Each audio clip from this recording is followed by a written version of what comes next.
Morning, Greg. Good morning, Sherman. How are you? I'm doing great. I'm in Chilliwack this morning. That's so. This isn't a fake background. This is my actual background in the old gross forest of Chilliwack, British There you Columbia. And you're in downtown Vancouver, go. Pretty much North Vancouver. pretty close.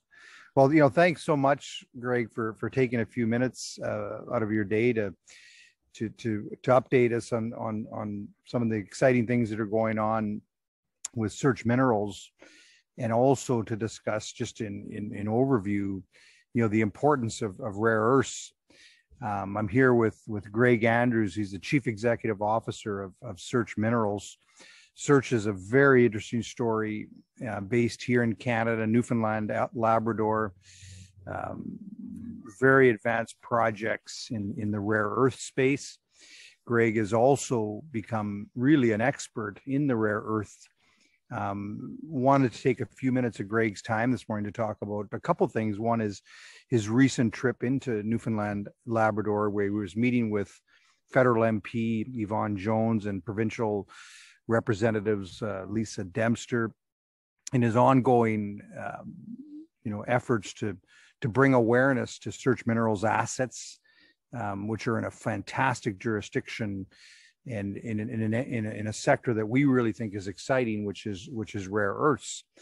So, I think Greg will just hand it over to you to give us a bit of an update as to what's going on with Search. But maybe first of all, just talk in general about how important rare earths are, in spite of these rather shaky junior markets.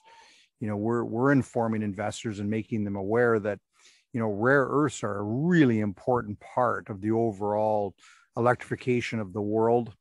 As you and I have talked in previous calls, when you change transportation, you change everything.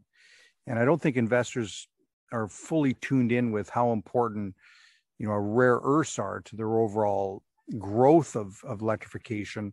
And, one of the ways that investors can get exposure to rare earths is by finding a very well positioned rare earth company that has really good management, has excellent projects, and that's available at the right price. So Search Minerals really stands out for us because, led by CEO Greg Andrews and a very experienced board, some wonderful projects in a great jurisdiction. And then, just as importantly is a market cap in around the $50 million mark that is really low relative to your recently released results and PEAs. So, with that, Greg, why don't I turn it over to you to update us? Thanks, Sherman. Yeah, and really, Search has been in the business since 2010 in the last rare earth boom, and we're really starting to turn the page. There was, the spikes and all the companies that came in and all the companies that left, but we continued because we did have such a great asset in Labrador, and now we're being rewarded. And all the work that we've done, both at the resource level, but also with our processing and already being able to develop the product. So we're not at the stage of doing pilot plants. We're at the stage of doing demonstration plant, and I'll get into that a little bit. But the macro world of the rare earths, we're really into this industrial revolution in terms of electrification, net zero, decarbonization, and it's going to take a long period of time. It's not happening overnight. The analysts and the research companies that talk about the deficiencies of permanent magnets, and permanent magnets is really the definition of the rare earth space. They account the four elements of neodymium, praseodymium, dysprosium, and terbium account for over 90% of our deposit and most deposits that carry those minerals. So that's really defining the rare earth space, is those four elements is the permanent magnets. And the expected deficits of permanent magnets by 2035 is up to 16 or 68,000 tons per annum. And, our recently published PEA, Search is at 1,500 tons of that. So we need many, many Search-like mines to meet these capacities. So we're in a great space, and we want to be one of those first movers.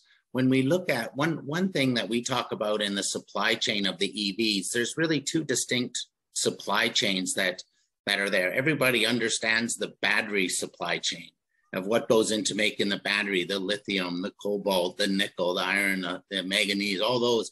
And then the other supply chain is the rare earths, which is part of the traction motors. And that's what's important. You see gigafactories being set up for batteries because they have exposure. They can get the lithium and cobalt from many jurisdictions, whereas there's not the rare earth gigafactories being made because China dominates that space. So we're looking to create our rare earth industry in North America, particularly in Newfoundland, Labrador. And we are in that jurisdiction to be able to produce. It's the rare earth processing that we need to bring back to North America to supply our allied partners, the US, Japan, Korea, the EU, the UK.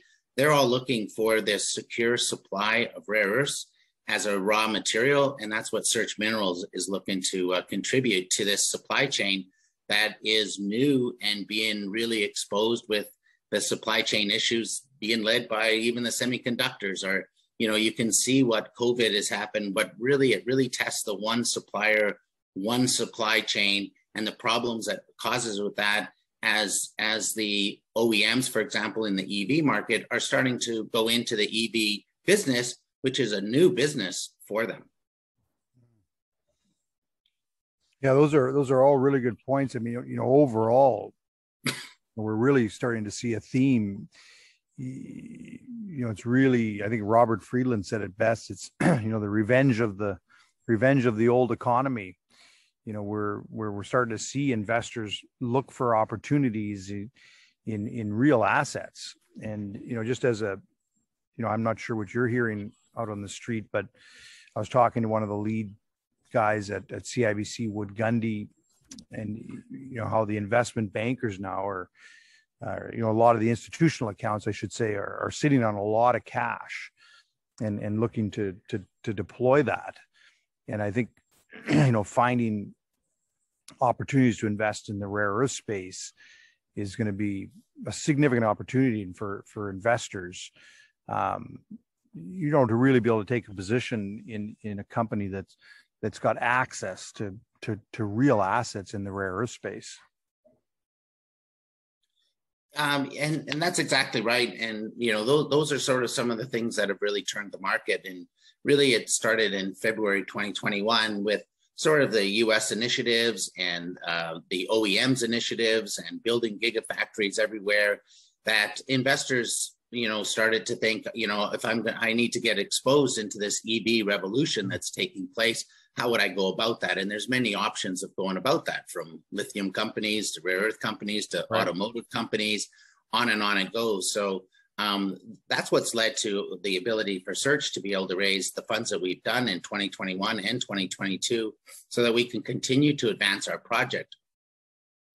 Currently, right now, we just completed our PEA, which was based on our Deep Fox and Foxtrot deposits, which show an NPV at 8% over before tax of over $2 billion and 1.3 after tax. More importantly, a high IRR of 55 and 41%, you know, before and after, but a quick capital payback after tax of 1.8 years. So we believe that we're in a space where, you know, risk and whatnot, and if the capital costs and the revenues can be paid back in 2 years, that's very impressive.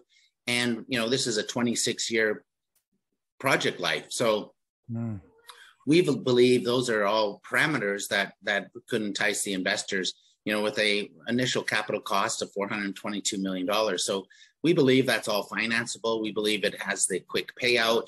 And those are the things that we're just starting to re-engage with our network. And, you know, it's always show us. So, you know, we're showing the economics.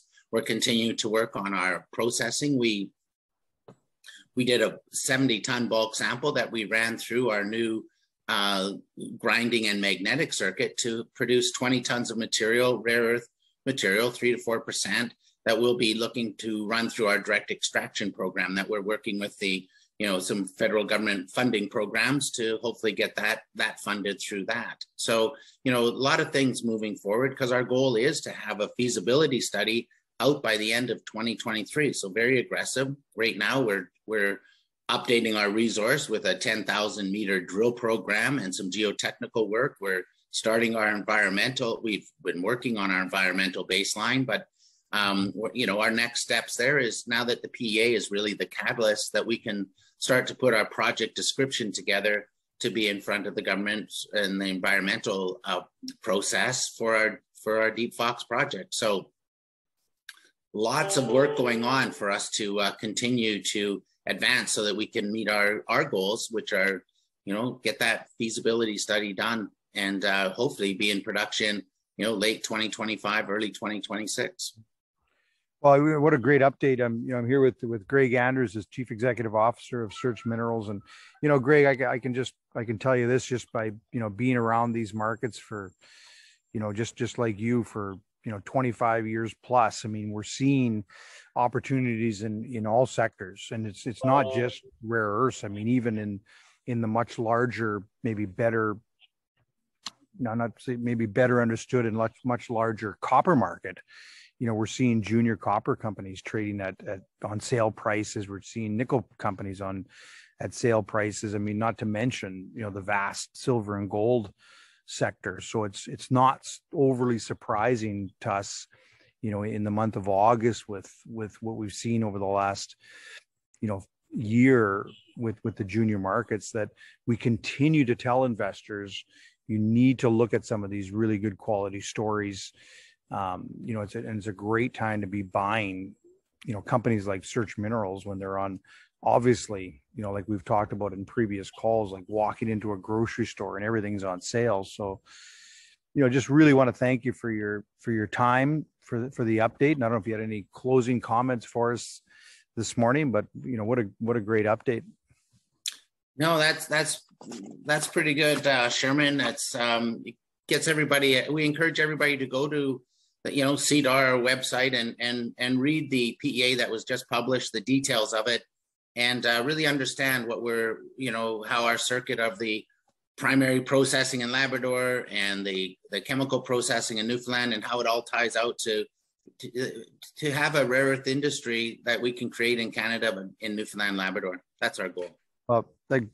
Great close. And, I think, you continue to do a great job, and we continue to inform investors. And I think, it's just a matter of time when we start to see, companies with the quality of the Search Minerals. I mean, we recently did a great update call with Ross McElroy, who's one of the top geologists in the world, and huge viewership on his interview. But still, I think, the institutional accounts and even the retail investors are, they're watching closely. But I remind investors that, you don't want to, when everybody tries to get through the same door, it's prices can go up, quite quickly. So take advantage of these great prices and continue to buy good companies like Search Minerals. And so have a great day, Greg. And I'm sure we'll talk to you in the next few weeks. Great. Thanks, Sherman. Yeah.